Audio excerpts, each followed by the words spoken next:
Assalamualaikum warahmatullahi wabarakatuh. Baik, pada pertemuan kali ini kita akan belajar membaca dengan menggunakan metode tilawati. Sini kita menggunakan peraga jilid 4. Langsung aja ke halaman 1. Di halaman 1 ini kita membahas tentang tasydid. Apa itu tasydid? Tasydid itu berarti ditekan.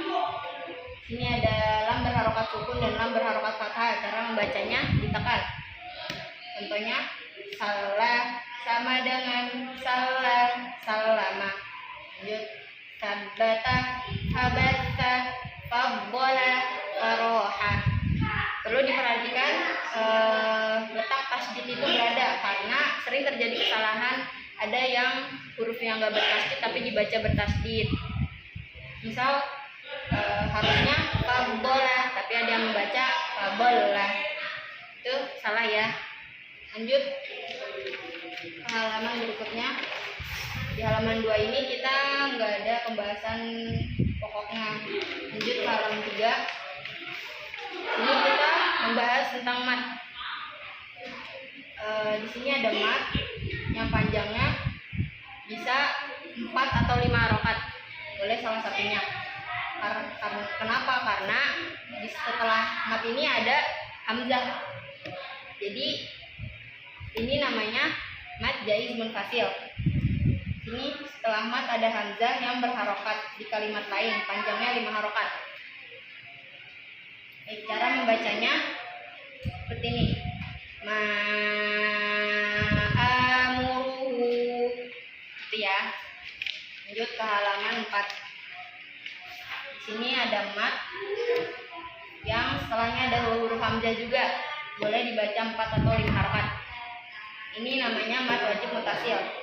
Setelah mat ada hamzah dalam satu kalimat, panjangnya 5 harokat. Kalau tadi kan di lain kalimat, kalau ini dalam satu kalimat. Cara membacanya ja'a. Itu ya. Lanjut ke halaman 5. Sini nggak ada pembahasan pokok. Langsung ke halaman 6.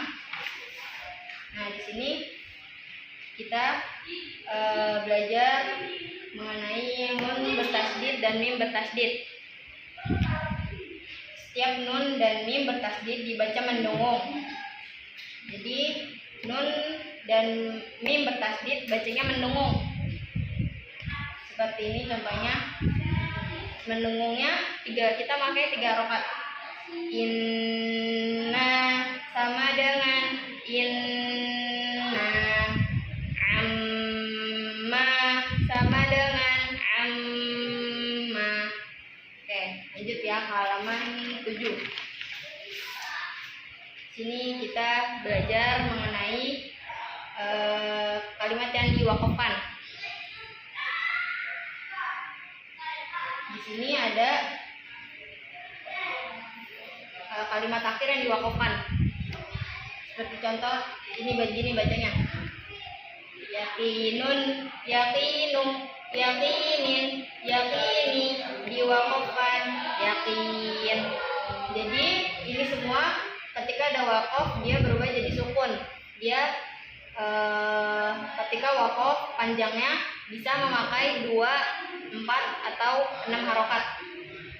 Jadi bisa yakin atau yakin atau yakin.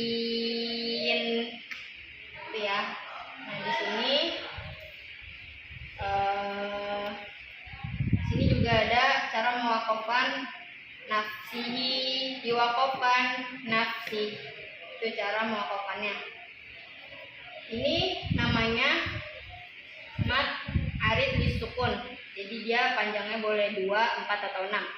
Langsung ke halaman berikutnya. Di halaman 8 ini ada kalimat hudan. Dibaca huda. Jadi kalimat aslinya seperti ini. Ketika diwakafkan dia berubah menjadi panjang. Hudan sama dengan huda. Sudan sama dengan sudah. Duha sama dengan duha. Saja sama dengan saja. Itu ya. Lanjut. sini juga ada saroban sama dengan saroba. Kalimat aslinya saroban. Ketika diwakafkan dia berubah menjadi panjang, tanwinnya hilang. Ini namanya mad iwad. Jadi dia ketika diwakafkan dia berubah menjadi panjang. Nah, di sini ada al-qari'atu sama dengan al-qari'ah. Ta marbutoh ketika diwakafkan dia berubah jadi huruf H. Oke, lanjut halaman berikutnya. Nah, di halaman 9 ini kita membahas tentang lam jalalah. Jadi lam jalalah setelah kasroh dibaca tipis, setelah fathah dan doma dibaca tebal. Di sini ada yang berharokat kasroh, maka dia dibacanya tipis. Walillahi, jangan ada yang baca walillahi, itu salah ya. Jadi dibacanya walillahi. Nah, di sini ada fathah, maka dibacanya tebal. Alallahi. Sini ada doma, tebal juga. Kitabullahi. Jadi pengucapan lafaz aslinya ini lafaz Allah. Allah itu ketika mengucap lafaz Allah, jangan ada yang mengucapnya dengan ada suara wawnya. Allah, Allah. Jangan ada yang baca seperti itu. Bacanya Allah, Allah. Ya. Oke, lanjut ke halaman berikutnya. Di halaman 10 ini kita belajar mengenai idgham syamsiah. Jadi dia alif lam ini tidak dibaca, jadi tidak dibaca panjang. Idgham itu kan memasukkan, jadi langsung masuk ke huruf setelahnya. Wasariqu, jangan ada yang membaca wasariqu, salah ya. Semua huruf yang bertasydid jika didahului alif lam, maka alif lamnya dianggap tidak ada. Jika berhadapan dengan nun harus dibaca dengung. Sini kalau setelah alif lam ada huruf nun maka mendengung. Mendengung, kenapa mendengung? Karena dia ini gunnah. Jadi selain huruf nun itu selebihnya cukup ditekan saja. Seperti ini. Wazaituni itu nggak ditahan, cukup ditekan saja. Kalau ditahan itu hanya huruf nun. Wan nafaqah, seperti itu ya. Lanjut ke halaman 11. Sini nggak ada pokok pembahasan, langsung ke halaman 12. Jadi halaman 12 ini kita mempelajari tentang ikhfa. Nun sukun bertemu 15 huruf ikhfa. Itu salah satunya ada huruf dal, maka dibaca mendengung. Setiap nun sukun harus dibaca samar. Setiap masuk kepada huruf depannya dan dibaca dengung. Jadi ikhfa itu mendengung. Mendengungnya ini langsung masuk ke huruf setelah nunnya, masuk ke makhraj huruf setelah nunnya. Seperti contoh misal di sini ada setelah nun ada huruf ta. Jadi mendengungnya pas mendengung langsung masuk ke makhraj huruf ta. Wa antum. Di sini juga ada ta, huruf ta. Wal unsa, gitu ya. Nah, berbeda dengan huruf kaf. Nah, nggak semua ikhfa itu dibacanya menggunakan ang. Jadi itu hanya berlaku di huruf kaf, kof, sama ko. Di sini ada huruf kaf, maka dibacanya langsung masuk ke makhraj huruf kaf. Tangkila. Mana? Kok nih? Yang tiqun, yang udun, seperti itu ya. Lanjut ke halaman 13. Ini nggak ada pokok ini ada. Sini ada fawatihus suwar. Kita fawatihus suwar ini panjangnya menggunakan 6 harokat. Kecuali ini 2 harokat, ini 2 harokat. Oke, cara membacanya seperti ini. Di penghitungannya kof, gitu ya. Kalau yang ini ketika membaca ain, sin dan kof bertemu huruf sin, dia menjadi mendengung, jadi ikhfa, jadi mendengung. Jadi ainnya ini 6 harokat dulu, baru mendengung, mau masuk ke huruf sin. Sinnya juga 6 harokat, lalu masuk ke huruf qaf. Seperti ini.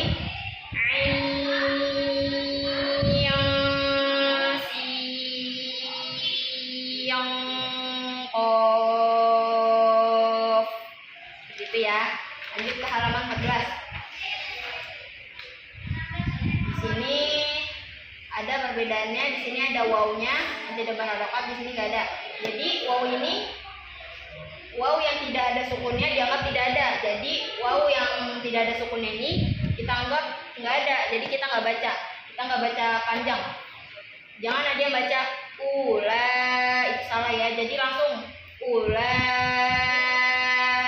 ika sama dengan ula ika. Oke, lanjut ke halaman 15. Sini ada ikhfa, tanwin sama dengan nun sukun.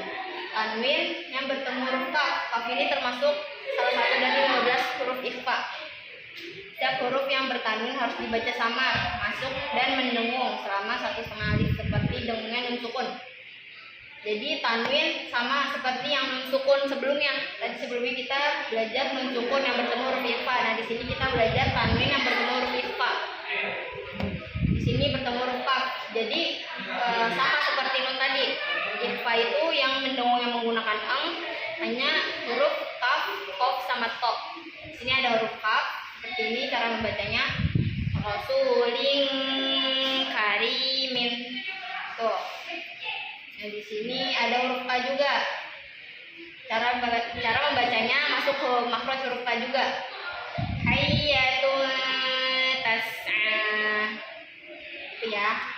Lanjut ke halaman 16. Ini enggak ada pokok pembahasan. Lanjut ke halaman 17. Nah, di sini ada nun sukun atau tanwin bertemu huruf mim. Maka hukumnya adalah idgham diguna. Apabila nun sukun atau tanwin berhadapan dengan mim, maka suara nun sukun atau tanwin masuk pada huruf mim dan harus dibaca dengung selama 1,5 alif. Jadi bacanya mendengung. Seperti ini. Mim ma'in sama dengan mim ma'in. Jadi jangan ada yang baca jelas. Kalau jelas kayak gini. Min ma, itu salah. Kita bacanya harus mendengung karena idgham itu memasukkan. Jadi mendengung dulu baru langsung masuk ke huruf setelahnya. Di sini ada min ma'isin nadhirum mubin. Jangan ada yang baca min mahisin. Itu jadinya izhar karena ini idgham diguna. Jadi harus dimasukkan ke huruf setelah mim. Lanjut ke halaman 18. Di sini kita mempelajari sama seperti halaman sebelumnya. Idgham diguna, nun sukun atau tanwin bertemu huruf nun.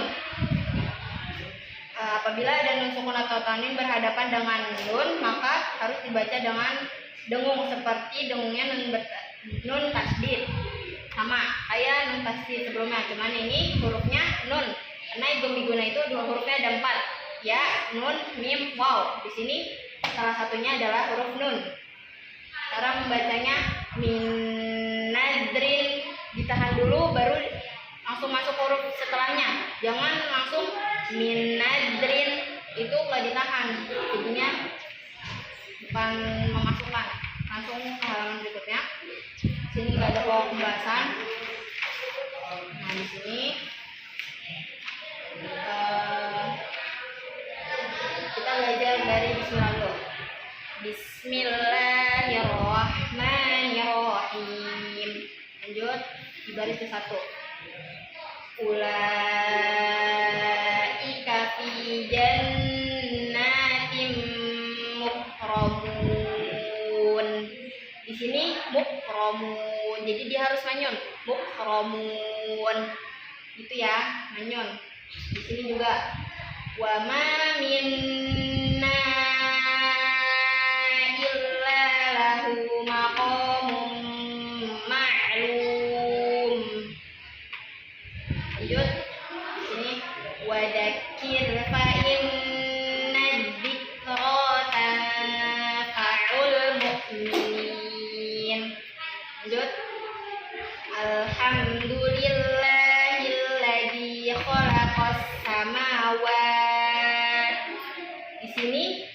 Wat. Terakhir ada huruf ta. Huruf ta ini tertahan tapi anginnya tetap mengalir. Samawat. Samawat. Anginnya tetap mengalir. Samawat. Gitu ya. Lanjut. Alladzina amanu wa 'amilus sholihat. Lanjut. Wa ma mana'ana an nursila bil ayat. Baik, di sini ada khawatir suar. Kita menggunakan yang ini. Cara membacanya seperti ini. Alif lam mim ro. Jadi ketika mim setelahnya huruf ro dibacanya jangan terputus tapi nyambung. Jangan ada yang bacanya alif lam mim ro. Jangan baca seperti itu. Langsung ke huruf ro. Jadi dia mengalir. Oke. Baik, cukup sekian penjelasan tentang cara membaca metode tilawati Paraga Jilid 4. Kurang lebihnya mohon maaf. Wassalamualaikum warahmatullahi wabarakatuh.